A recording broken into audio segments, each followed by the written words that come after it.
कशाला करता इतक्या लवकर लग्न तुम्ही लोक? मग काय करावं, करणंच लागतंय. पण मग असे त्रास होतात ना अगदी कोवळ्या वयात. मग करा की त्याचा इलाज. आणलं ना तुमच्याकडं. वा, बरं आहे तुमचं. आधी पायावर धोंडा स्वतः पाडून घ्यायचा आणि मग इलाज करत बसायचं. कायद्याने गुन्हा आहे हे माहीत आहे ना. कुणी तक्रार केली तर जेलात जावं लागेल. ओ बाई, इथं पोलिसाचं भेव दाखवू नका आम्हाला. आमच्याकडं लवकर लग्न करायची पद्धत आहे. कित्येक होतात. पण सरकारी नियमाने हे चूक आहे की.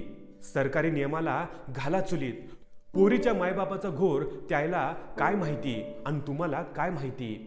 मी समजू शकते सगळं, पण काय 21 वर्ष वय केलंय पोरीचं आणि 24 पोराचं. आधी 18 आणि 21 होतं. सगळं तर माहीत आहे तुम्हाला. मग 15-15 वर्षाच्या पोरी पळून चालल्यात आणि 21च्या होईपर्यंत गप बसतात होय त्या.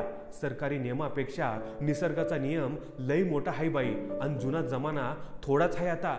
दिनमान कसं आहे माहीत नाही का? बरं, ती सुधी राहिली तरी तिच्यावर डोळा असणारे टपूनच बसलेले असतात सावजाची शिकार करायला. बाई फारच प्रॅक्टिकल आणि बिनधास्त बोलत होती. शिक्षणात अभ्यासात गुंतलेली राहिली की सकाळी शाळेत गेलेली पोरगी सांच्याला घरी येईल तोवर जीव धाकधूक करत राहतोय. आणि तुम्ही म्हणता शाळा कालीजात गुंतवून ठेवायची. त्या परीस डोळ्यासमोर शेतात काम केलेलं काय वाईट? मला मध्येच तोडत ती म्हणाली. आपली चांगली शिकवण, थोडा धाक असला की कशाला कोणी वाईट मार्गाला जाईल. एकदा घरातून बाहेर पडल्यावर कुणाचा कुणावर धाक राहतोया. आणि बाई कंते मायबाप पळून जायला आणि लफडी करायला शिकवतात. सांगा बरं.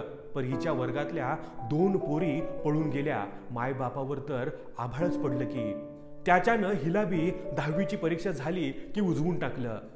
पण असे त्रास कमी वयापासूनच मागे लागतात ना मग मुलीच्या. तिच्या खेळण्या बागडण्याच्या शिक्षण घेण्याच्या वयात तिचं लग्न करून तुम्ही तर मोकळे होता. पण ती तर कायमची जबाबदाऱ्यात अडकत जाते की. हा विचार नाही का करत तुम्ही? काही नाही अडकत. मी तर तिच्याहून लहान होते माझ्या लग्नात. हिच्या वयात तर हिची माय झालते. काय बिघडलं माझं? तसंच तिचं बी सगळं चांगलंच आहे. घरदार नवरा सगळं. आता इथलं तिथलं चालतच असतंय. पर इज्जतीला डाग लागल्या परीस हे बरं नाही का?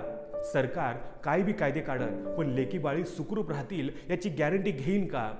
प्रत्येक वाक्य चौकार षटकार लावून ती पलटवत होती. तेही पटण्यासारख्याच उत्तराने मला निरुत्तर करत होती.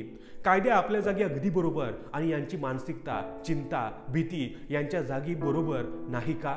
अगदी 100% पटण्यासारखीच. मित्रांनो, या व्हिडिओबद्दल तुमचं मत काय हे मला कमेंट करून जरूर कळवा.